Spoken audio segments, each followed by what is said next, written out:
Captain Alex Turner stood on the bridge of the UES Liberty and watched the stars change. The ship moved through space faster than light, heading toward a place no human had ever seen. 3 months ago, Earth received a message from aliens. Not just one group of aliens, but 12 different species from across the galaxy. The message was simple. Earth was invited to join something called the Galactic War Council. For over 300 years, these alien species had kept peace by playing war games instead of fighting real wars. When they had problems, they settled them with big military contests using fake weapons that could not really hurt anyone. Alex looked at the message again on his screen. The aliens thought humans would be fun to watch. They had seen Earth's military technology and found it amusing. Humans still used bullets and explosives, while aliens had energy weapons and shields. The aliens expected humans to lose quickly and give everyone a good laugh. "Captain, we're getting close to Harmony Prime," said Lisa Martinez from her seat at the tactical station. She was the best military officer Earth had, but even she looked nervous. "The alien ships are huge," Alex nodded. Through the front window, he could see the neutral station where the war games happened. Harmony Prime looked like a small moon made of metal and glass. Ships from 12 different species floated around it. Some ships looked like crystals, others moved like living things, and a few seemed to be made of pure energy. "Those are the biggest ships I've ever seen," said Jake Williams at the communications desk. "Our entire fleet could fit inside just one of them." The Liberty was Earth's best ship, but compared to the alien vessels, it looked like a toy. The human fleet following behind was even more embarrassing. Most of the ships were converted cargo haulers and mining vessels. Earth had only been traveling between stars for 5 years. The aliens had been doing it for thousands. "Incoming message from Harmony Prime," Jake announced. "They want to welcome us." The main screen flickered and showed an alien face. It had blue skin for eyes and no nose. When it spoke, a computer translated its words into English. "Welcome, humans of Earth. I am Counselor Thane of the Nexari. We are pleased you have accepted our invitation to participate in the war games. Your primitive technology will provide much entertainment." Alex felt his jaw tighten, but he kept his voice calm. "Thank you for the invitation, Counselor. We look forward to participating." The aliens' four eyes blinked in what might have been amusement. "Yes, I am sure you do. Please dock at Base 7. Your quarters have been prepared in the observation section, where spectators usually stay." The screen went dark. Lisa turned in her chair and looked at Alex. "Spectators section. They think we're here to watch, not compete," Alex said. "They'll learn differently." The Liberty moved toward the docking bay. As they got closer, Alex could see alien workers preparing the station. Some floated in space without suits. Others seemed to phase through solid metal, and a few looked like they were made of living water. "Captain," said Jake, "I'm picking up communications between the alien ships. The computer is trying to translate, but there are 12 different languages. What are they saying?" "Mostly jokes about us. One species is betting on how fast we'll lose. Another is wondering if humans can even survive in space without help." Alex smiled grimly. Let them underestimate humans. It would make victory even sweeter that the Liberty docked with a soft bump.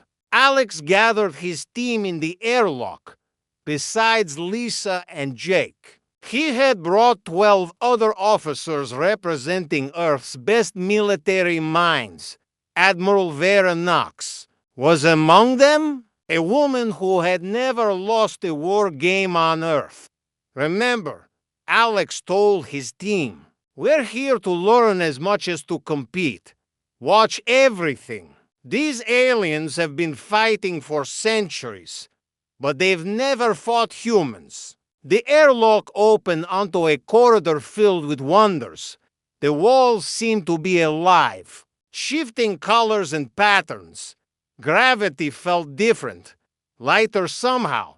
The air smelled like flowers and metal mixed together that an alien waited for them. This one looked more human, but its skin was silver and it had no hair. "Welcome to Harmony Prime. I am Guide 7. I will show you to your quarters and explain the rules of engagement." As they walked through the station, Alex's team saw dozens of different alien species. Some were tall and thin, others short and round. A few seemed to be made of rock or crystal. One group appeared to be floating clouds of gas that somehow wore clothes. The war games have simple rules, Guide 7 explained as they walked. Each species brings their best fleet. Battles are fought in virtual space using your real ships and real tactics, but with safety protocols to prevent actual damage. When a ship is destroyed in the simulation, it is simply disabled and removed from the game. They passed a large window showing space outside. Alien fleets practiced maneuvers in perfect formation. Ships moved like dancers, each one knowing exactly where the others would be. Victory is achieved by eliminating all enemy vessels or completing specific objectives. The guide continued. The tournament format allows each species to prove their military superiority without the waste of actual war. Admiral Knox spoke up. "What happens if someone cheats? Cheating is impossible. The simulation monitors all actions and prevents anything that violates the rules of engagement. However, any tactic not specifically forbidden is allowed." They reached the human quarters, which were smaller than Alex had hoped, but comfortable enough. Guide 7 left them with a schedule of events and a thick book of rules. When they were alone, Admiral Knox opened the rule book and started reading. "This is interesting," she said after a few minutes. "The rules are very specific about weapons and ship capabilities, but they say almost nothing about tactics or strategy." "What do you mean?" asked Lisa. "Look at this."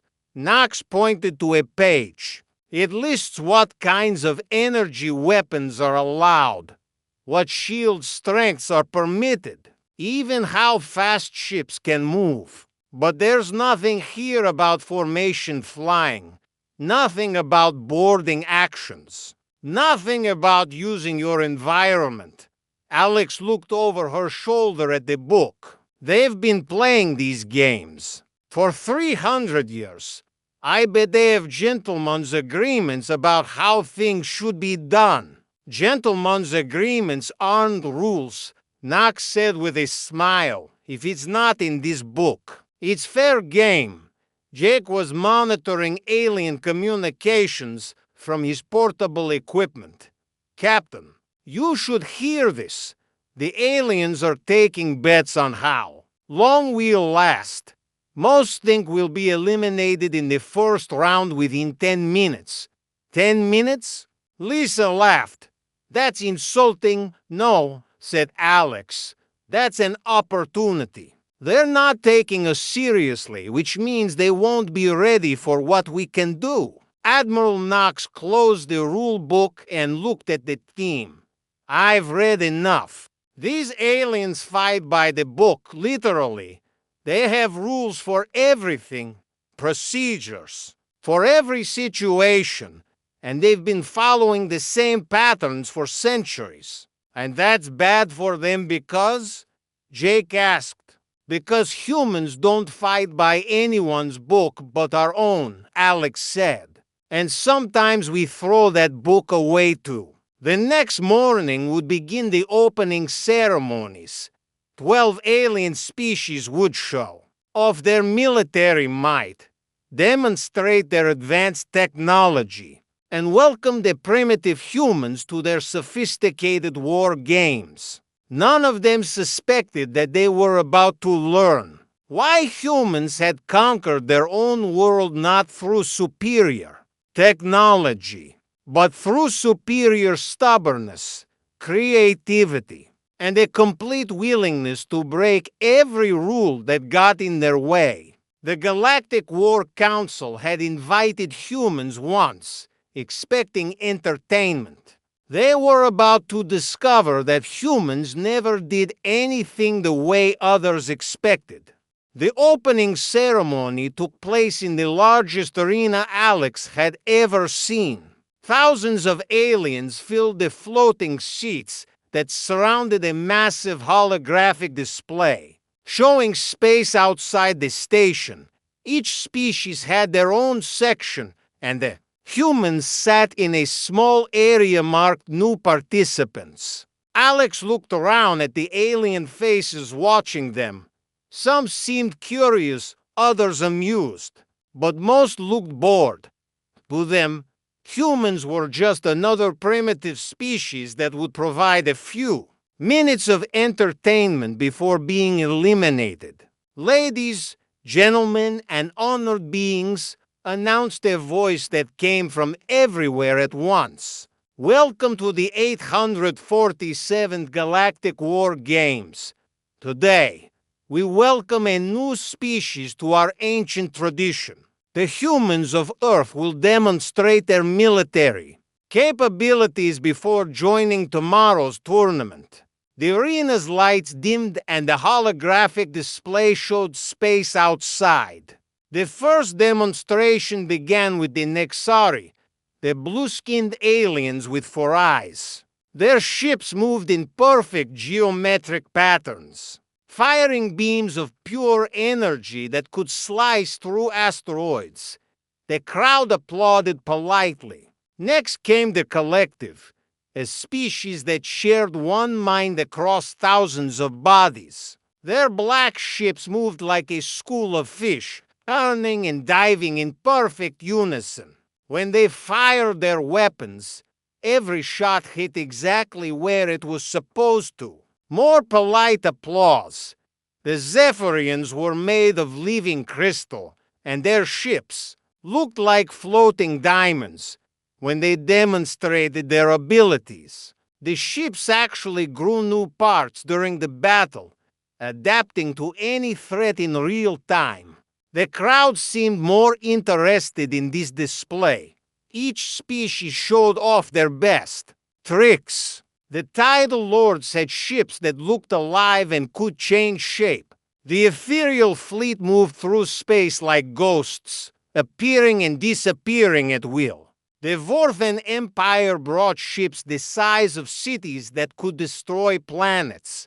Finally, it was humanity's turn, and now, the announcer said with what sounded like barely contained laughter, the humans of Earth will demonstrate their military doctrine. Alex stood up in the human section. Admiral Knox, you're on. Admiral Knox activated her communicator. Colonel Carter, begin the demonstration. Outside the station, the human fleet moved into position. Compared to the alien ships they had just seen, the human vessels looked like junk. The largest ship was a converted cargo hauler. Most of the others were mining ships, research vessels, and one old passenger liner that had been fitted with weapons. The alien crowd began to murmur. Some laughed, others pointed at the human ships and made jokes in their own languages. "What are those?" asked a crystalline Zephyrian in the seat next to Alex. "Those are our ships," Alex replied calmly. "But they look like they're falling apart." "They work just fine." The demonstration began. Instead of the elegant formations the aliens expected, the human ships spread out in what looked like complete chaos. They moved in different directions, at different speeds, with no apparent plan or coordination. "Are they malfunctioning?" asked another alien. Before Alex could answer, the human ship suddenly changed tactics. Three of the mining vessels released clouds of metal debris, turning the space around them into a deadly obstacle course. The cargo hauler opened its bay doors and launched dozens of small fighter craft that the aliens hadn't even noticed were there. The passenger liner did something that made the entire arena go quiet. It launched lifeboats, dozens of them scattered in every direction. "Why are they abandoning ship?" asked the Zephyr Ian. Alex smiled. "Watch and learn." The lifeboats weren't carrying people. They were carrying bombs, as the enemy simulation ships tried to figure out what was happening. The lifeboats exploded around them, creating a chain reaction that disabled half the target fleet in seconds. But the real surprise came when the human fighters reached the enemy ships. Instead of engaging in long-range combat like civilized species, the human pilots brought their fighters alongside the enemy vessels and did something unprecedented. They boarded them. The arena fell completely silent as human soldiers in space. Suits cut through enemy hulls with tools that looked primitive compared to alien technology. Within minutes, the simulation ships were being controlled from the inside by humans who had physically taken them over. The demonstration ended with human soldiers standing on the bridges of captured enemy vessels, waving. "G at the cameras." "That concludes our demonstration," Admiral Knox announced calmly. The silence in the arena lasted for nearly a full minute. Then the questions began.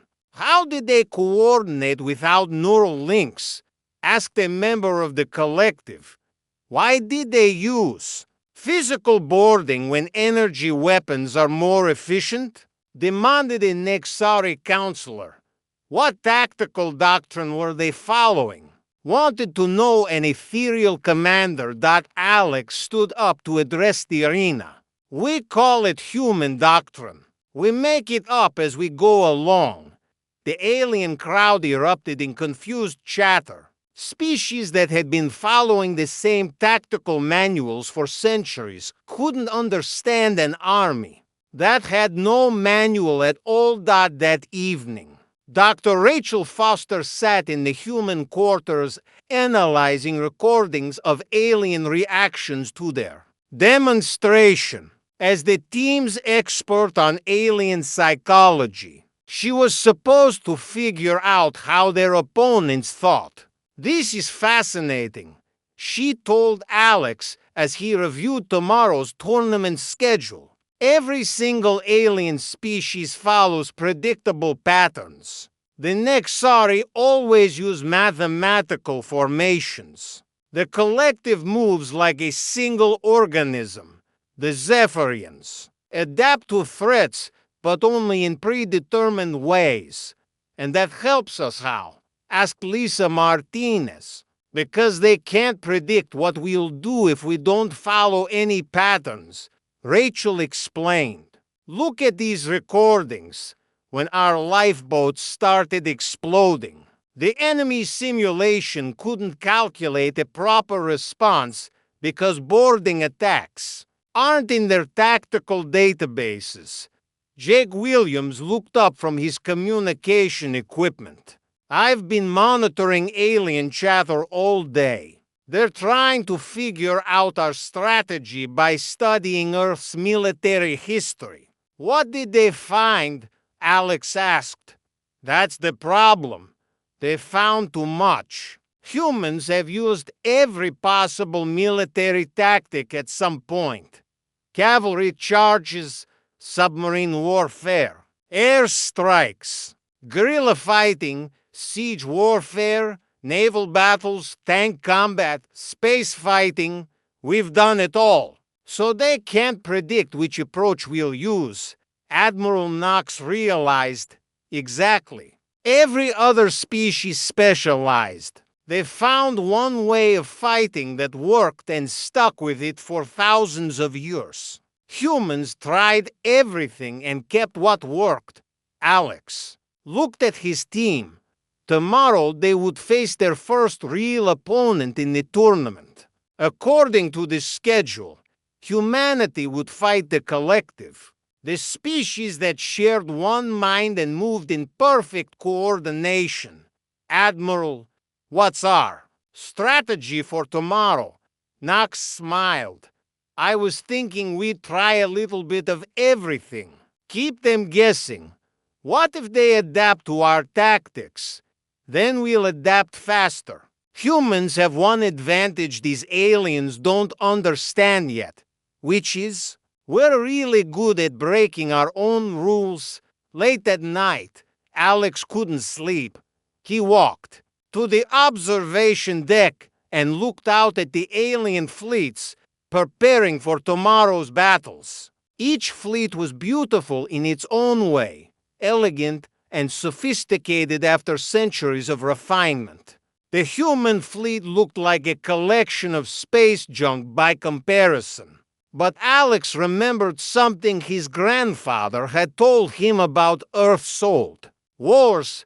The fanciest weapons didn't always win battles. Sometimes victory went to whoever was willing to fight dirtier, think faster, and refuse to give up when any reasonable person would quit. Tomorrow, the Galactic War Council would learn what humans meant by unreasonable.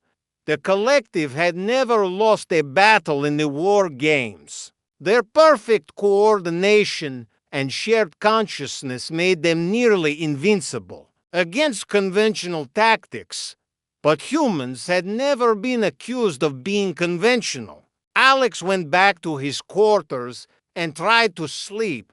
In a few hours, 12 alien species would discover why humans had spent thousands of years fighting each other. Instead of reaching for the stars, they had been too busy learning how to win impossible fights.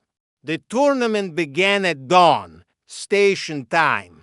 Alex watched from the command center as the human fleet prepared to face the collective. In the first official battle, the arena was packed with aliens eager to see how quickly the humans would be eliminated. Collective ships are taking standard formation, reported Lisa Martinez from her tactical station. 47 vessels in a perfect sphere. They're moving as one unit, just like always. Alex nodded. The collective had used the same formation for over 200 years. It was mathematically perfect, with every ship positioned to support every other ship. No enemy had ever broken through it. Admiral Knox, you ready? Alex asked. Knox looked up from her battle plan, which seemed to be written on a napkin. Ready as we'll ever be.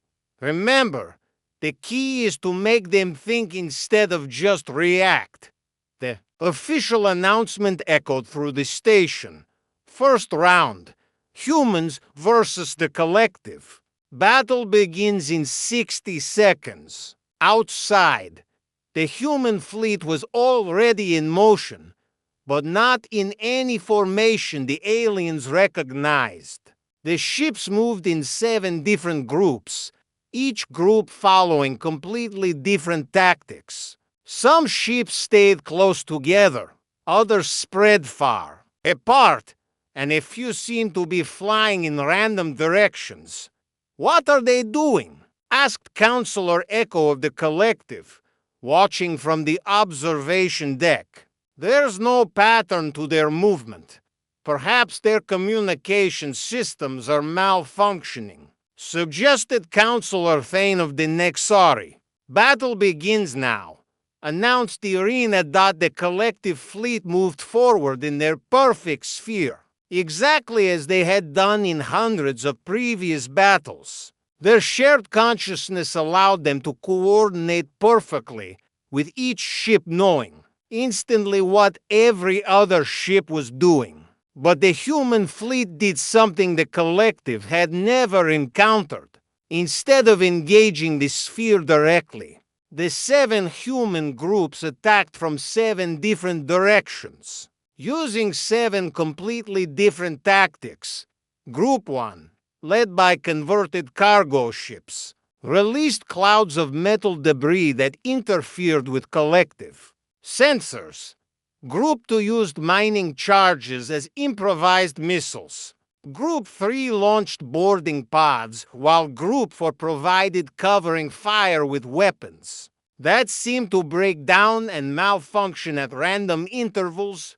Groups 5, 6, and 7 did things that weren't in any tactical manual anywhere. How are they coordinating without shared consciousness? Echo demanded, watching their perfect formation start to bend under attacks from impossible angles. The collective tried to adapt, but their shared mind couldn't process 7 different types of combat happening simultaneously.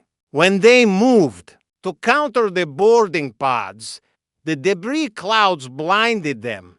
When they cleared the debris, the mining charges hit their rear guard. When they turned to face the charges, human fighters were already inside their formation. "This is chaos," muttered another collective member in the human command center. Admiral Knox watched the battle with satisfaction. "Tony Lopez is doing good work with Group 2. Look at that."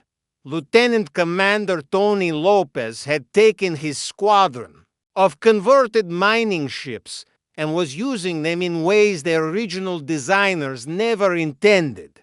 The mining charges that were meant to break up asteroids worked just as well on enemy shields. The industrial robotic arms designed for moving cargo were perfect for grabbing enemy ships and holding them in place. "Group 5 is in position," reported Jake Williams. "They're ready to try something completely new." Group 5 consisted of 3 research vessels that had been equipped with scientific equipment instead of weapons. As the collective tried to reform their sphere, the research ships activated their deep space scanners.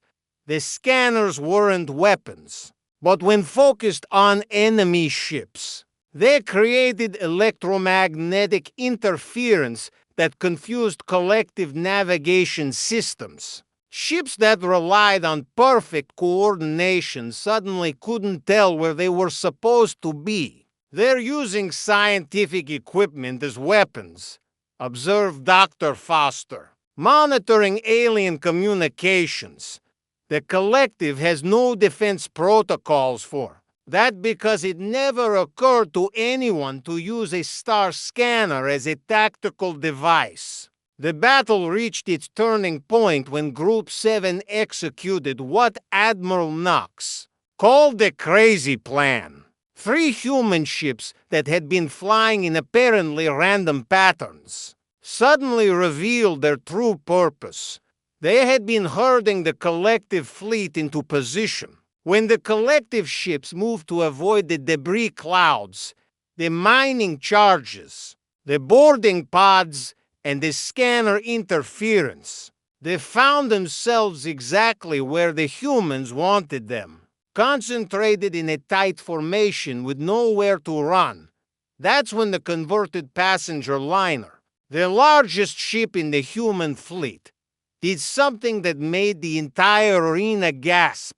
It rammed straight through the middle of the collective formation, the passenger liner's thick civilian hull, designed to protect tourists from space debris, proved surprisingly effective at smashing through military shields. As it crashed through the collective sphere, human boarding pods launched from hidden bays along its sides. Within minutes, collective ships were being boarded from the inside. While their formation collapsed around them, "Impossible," whispered Echo, watching their supposedly invincible fleet falling apart.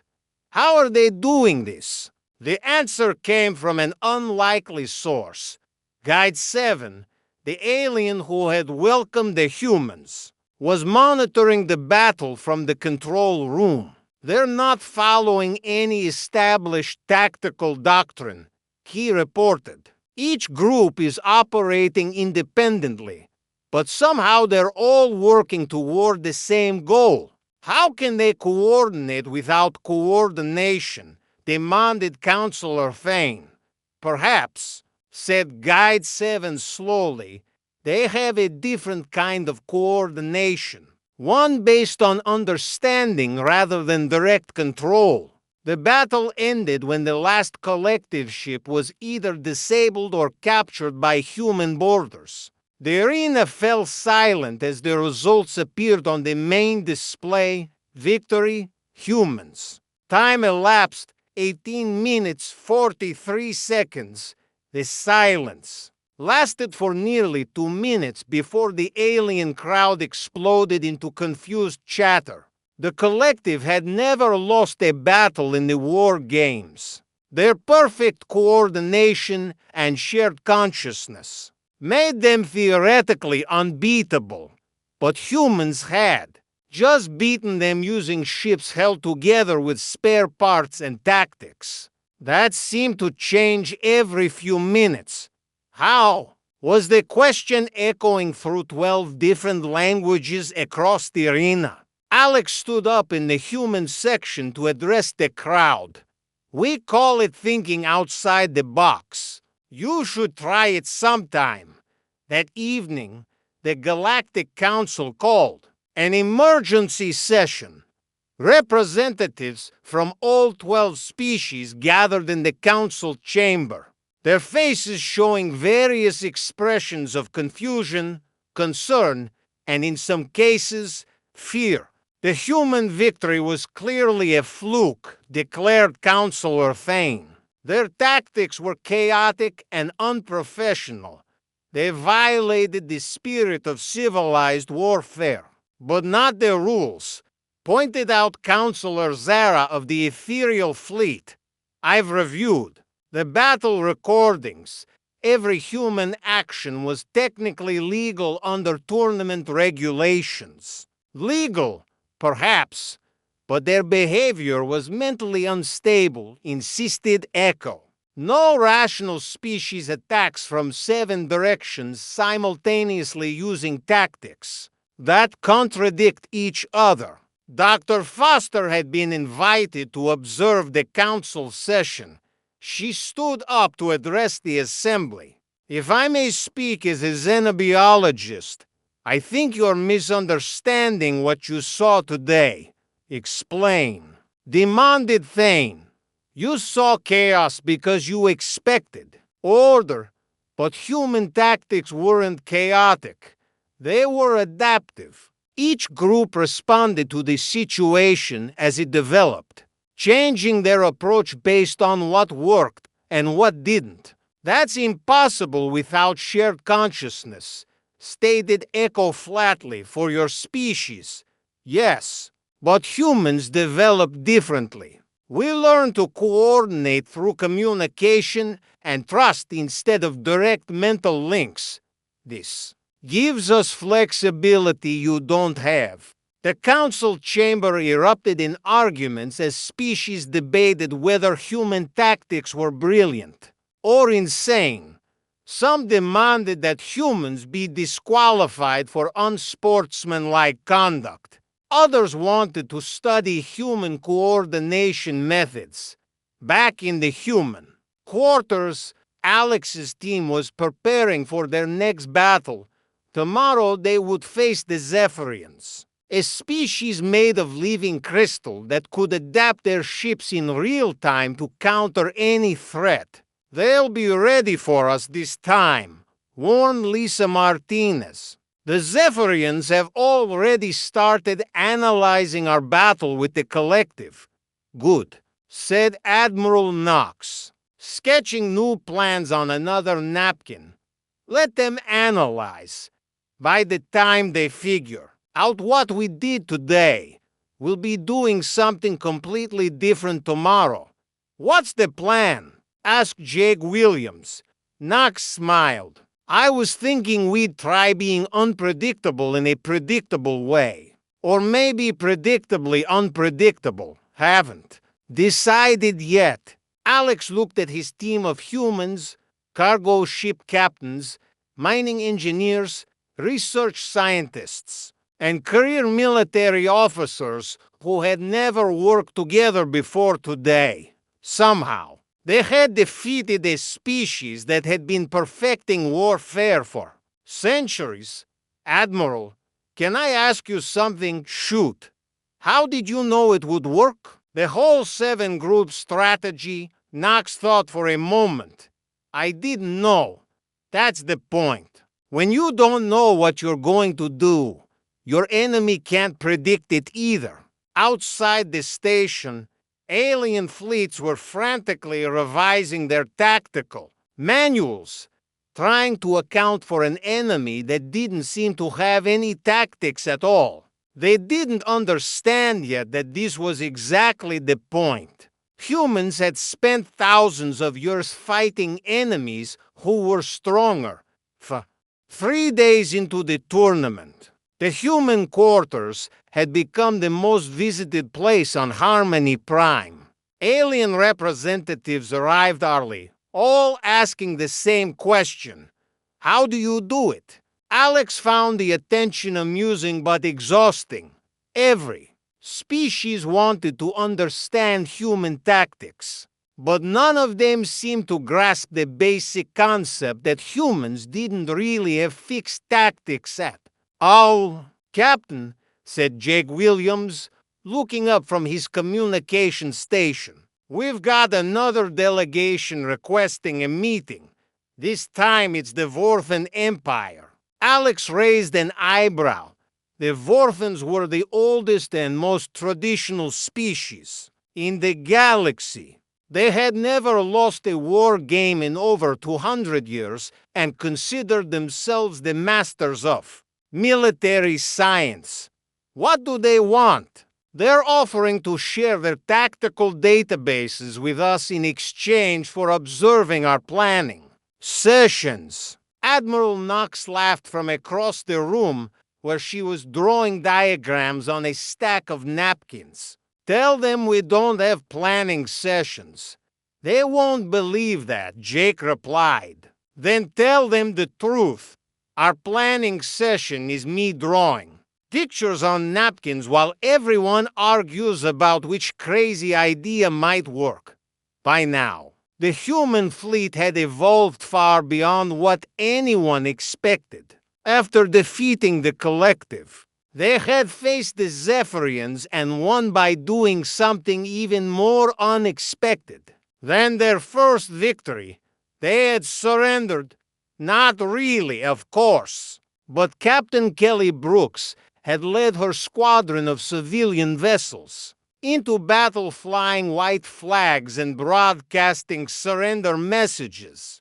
When the confused Zephyrians moved in to accept the surrender, they discovered that human hospital ships, research stations, and entertainment platforms carried some very non-civilian surprises. The converted hospital ship launched medical pods that attached to enemy hulls and began treating their ships by shutting down weapons systems. The research station deployed sensor probes that hacked into Zephyrian communication networks. The entertainment platform did something that still made aliens uncomfortable. When they talked about it, it started playing human music at volumes that overloaded Zephyrian audio sensors, Earth music as a weapon.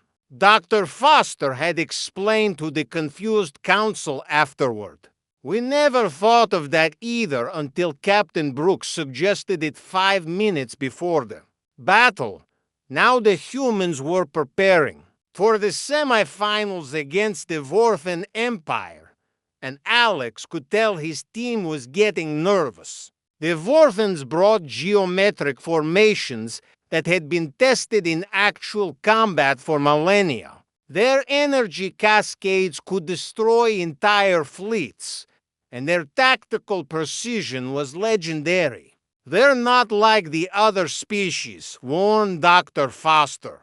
During the evening briefing, the Vorthans don't just follow patterns, they perfect them. Every formation, every maneuver, every weapon deployment has been optimized through thousands of years of warfare. So they're really good at doing the same thing over and over, said Lisa Martinez. Exactly. Which means they'll have trouble when someone does something completely different. Finished Admiral Knox. I think I know how to handle them. The next morning, Commander Pete Davis received the strangest mission briefing of his military career. Admiral Knox handed him a napkin covered in drawings that looked like they had been made by a child. Operation Wild Card, Knox explained. Every ship gets basic objectives, but complete tactical freedom.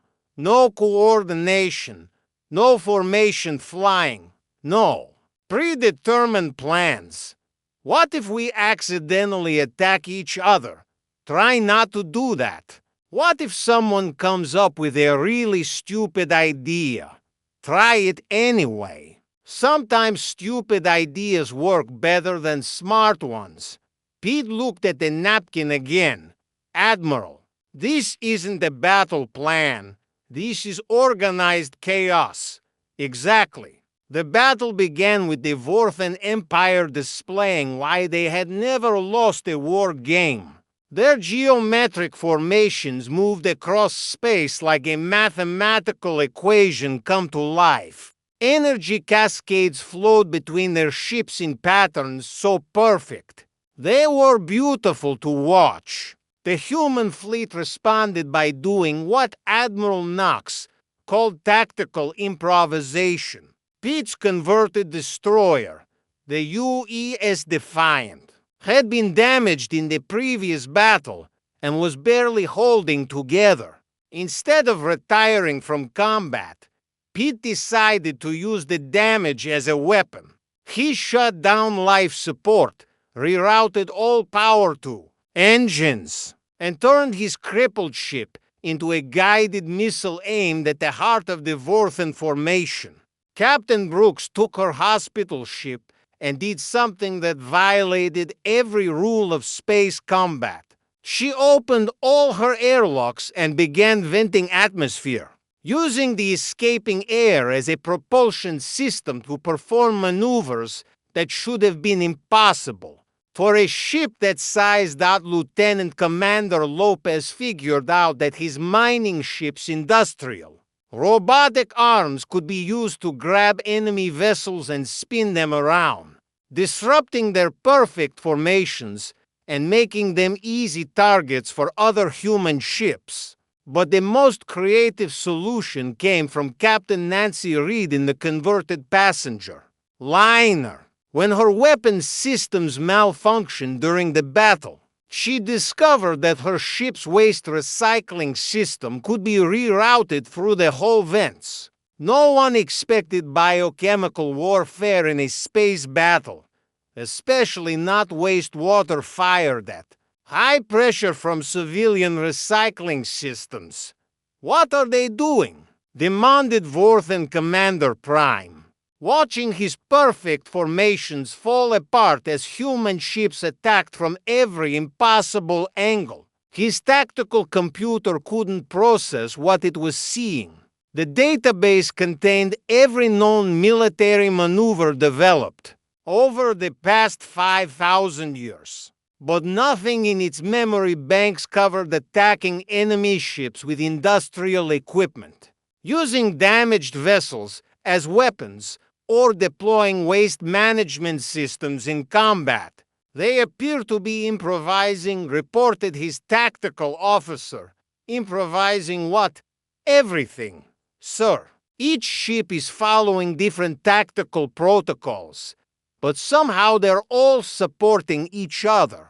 The battle reached its climax when the Vorthen flagship, a vessel the size of a small city, activated its most powerful weapon. The gravitational disruptor could destroy entire fleets by creating artificial black holes in space. The humans responded with their most desperate tactic yet. They used Morse code.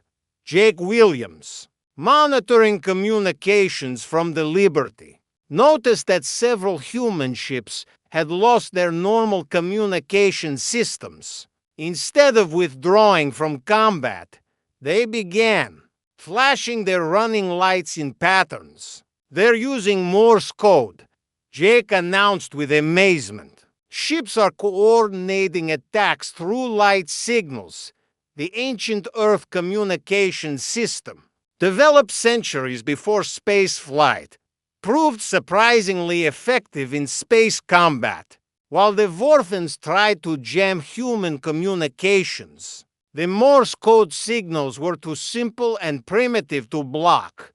Within minutes, the entire human fleet was flashing messages to each other in a language that predated galactic civilization. Ships that had never worked together before coordinated complex attacks using dots and dashes of light. The gravitational disruptor, for all its terrible power, was designed to target organized fleets with predictable formations. It couldn't lock onto ships that moved in patterns based on 19th century telegraph signals. The Vorthen Empire, masters of mathematical warfare, found themselves defeated by humans using communication technology their ancestors had abandoned. Before they learned to fly, when the battle ended, the arena fell silent again. The species that had never lost a war game in 200 years had been beaten by converted cargo ships using Morse code and waste recycling systems. How was becoming the most common word in 12 different languages. That evening, Counselor Thane of the Nexari requested a private meeting with Admiral Knox. They met in a small conference room overlooking the human fleet. "I need to understand," Thane said without introduction. "Your species violates every principle of military science. You have no standardized tactics, no unified command structure, no consistent strategy. By every measure we use to evaluate military effectiveness, humans should be the weakest species in the galaxy." Knox nodded. "You're probably right. Then how do you keep winning?" Knox thought for a moment. "Can I ask you something?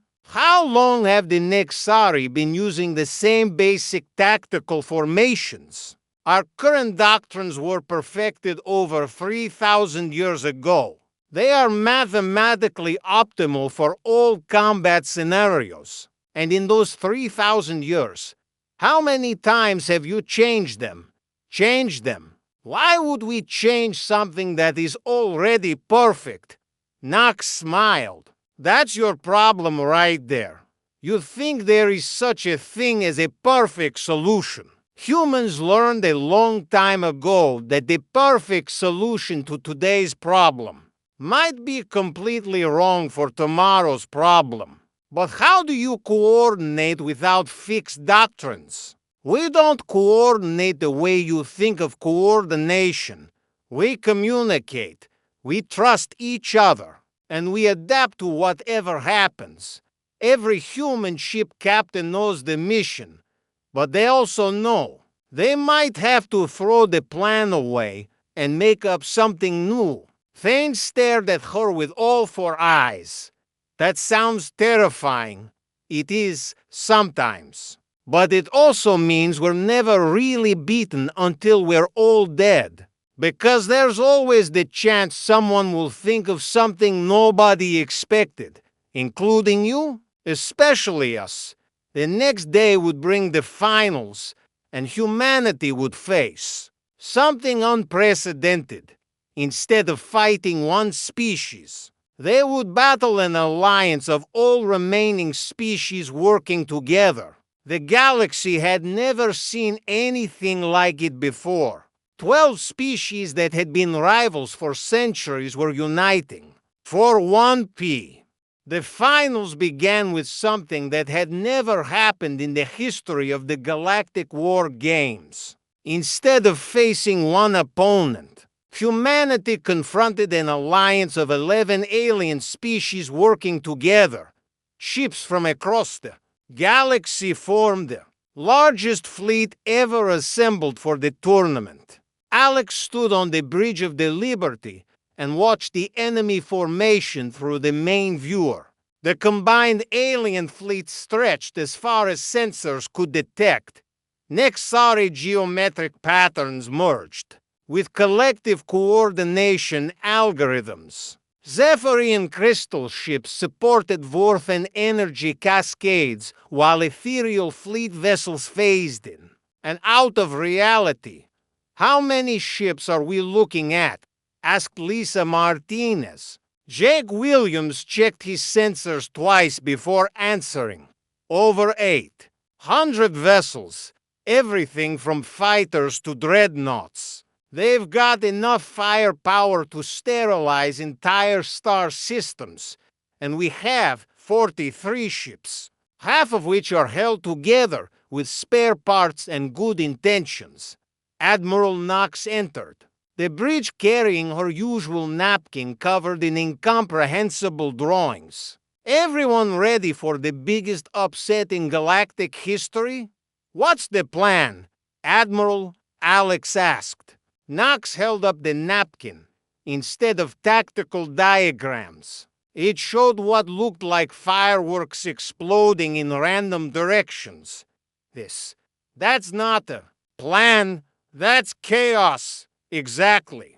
We're going to give them so much chaos they won't know how to respond to any of it. The official announcement echoed across space. Final round of the 847th Galactic War Games. Alliance of 11 species versus humanity. Battle begins in 60 seconds. Across the galaxy, billions of beings watched the live broadcast. Never before had so many species united against a single opponent. Military experts predicted the humans would last perhaps 5 minutes against such overwhelming force. They were wrong, but not in the way anyone expected. "Battle begins now," announced the arena. The alien alliance moved forward in the most sophisticated formation ever created. Each species contributed their best tactics to a master plan that should have been unstoppable. Mathematical precision guided every movement, and advanced computers calculated optimal firing solutions for every possible human response. The human fleet responded by doing something that broke every computer model in the galaxy. They split up not into organized squadrons or tactical groups, but into 43 individual ships, each following its own course and objectives. Some ships accelerated toward the enemy, others retreated to extreme range, and a few simply stopped moving entirely. "What are they doing?" demanded Alliance Commander Thane, trying to direct a combined fleet from his flagship. "Unknown, sir. Each human ship appears to be following different tactical protocols. Our computers cannot predict their movements because there are no consistent patterns." The first phase of human tactics began when Captain Pete Davis in the damaged destroyer UES Defiant did something that made every alien commander question their sanity. He shut down his ship's weapons, rerouted all power to a single system, and began broadcasting on every frequency at once that he was playing human music. Specifically, something called rock and roll, at volumes that could be heard across the battlefield. "Why are they playing music during a battle?" asked Counselor Ekov. The collective the answer came when other human ships began responding to the music. Ships that had scattered in random directions suddenly started moving in rhythm, using the beat as a timing mechanism for coordinated attacks that no computer could predict. Because they were based on artistic expression rather than mathematics. Captain Kelly Brooks took her converted hospital ship and began broadcasting medical emergency signals, while simultaneously launching what appeared to be escape pods. When alien ships moved to assist with the apparent emergency, they discovered the escape pods contained boarding parties, and the hospital ship's medical equipment had been converted into electromagnetic warfare devices. Lieutenant Commander Tony Lopez figured out that his mining ships or processing system could be used to create artificial meteor showers by grinding up captured debris and launching it at high velocity. The Alliance fleet found itself under attack from what appeared to be natural space phenomena. But the most creative solution came from Captain Lisa Martinez, who had taken command of a converted passenger liner after her original ship was damaged. When her weapons failed completely, she did something that changed the course of the battle. She surrendered again, not really surrendering, but broadcasting surrender messages while simultaneously opening all her cargo bays and launching every piece of equipment on board. Dining room furniture became kinetic projectiles. Kitchen equipment was repurposed as electromagnetic mines. Even the ship's entertainment systems were weaponized, broadcasting human comedy shows that confused alien targeting computers. "They're using civilian furniture as weapons," reported an Alliance tactical officer with disbelief. "How is that possible?" "Unknown. Sir, our databases contain no protocols for defending against attacks by dining room chairs." The battle reached its turning point when the Alliance fleet, despite their overwhelming advantages, began making critical errors. Their perfect coordination, designed to counter conventional tactics, started breaking down under the strain of defending against attacks that had no tactical basis whatsoever. Ships designed to work together in mathematical harmony found themselves unable to support each other when they couldn't predict where the next threat would come from. Formation flying became impossible when human attacks came from directions that weren't supposed to exist. The Nexari tried to counter human tactics with mathematical models, but their computers crashed when asked to calculate the probability of being attacked by furniture launched from a passenger liner broadcasting comedy shows. The collective attempted to adapt their shared consciousness to human patterns, but found it impossible to think like humans without becoming human themselves. The Zephyrians tried to grow new ship components to counter human weapons, but couldn't adapt to threats that changed faster than they could grow. The crisis deepened when Captain Jake Williams, monitoring communications from his position aboard a converted research vessel, made a discovery that changed everything. Admiral Knox, he called over the battle communication network.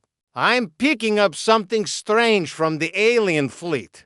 "What kind of strange?" "They're starting to argue with each other. The different species can't agree on how to respond to our tactics. Their alliance is falling apart." Knox smiled as she watched her chaotic battle plan unfold exactly as she had hoped. Of course it is. They've never had to deal with an enemy that doesn't follow rules. Now they're trying to apply 12 different sets of rules to a situation that has no rules at all. The final phase of the battle began when Admiral Knox implemented what she called the stupidest plan in human history. Instead of trying to defeat the Alliance fleet, she ordered every human ship to do something completely random. Some ships began flying in circles. Others launched flares for no apparent reason. A few started playing different types of music simultaneously. One ship began transmitting what appeared to be cooking recipes. The Alliance fleet, faced with an enemy that seemed to have given up all pretense of military logic, finally suffered complete tactical breakdown. Species that had worked together perfectly for centuries found themselves unable to function when confronted with absolute chaos. Ships began firing at each other by accident as they tried to track human vessels that were flying in patterns based on art, music, and cooking instructions. The mathematical precision that had made them invincible became a liability when applied to enemies who had abandoned mathematics entirely. The battle ended when the Alliance flagship, trying to process too many impossible tactical situations simultaneously, suffered a complete computer failure. Within minutes, the entire Allied fleet was either disabled, confused, or accidentally shooting at their own allies, victory, humans.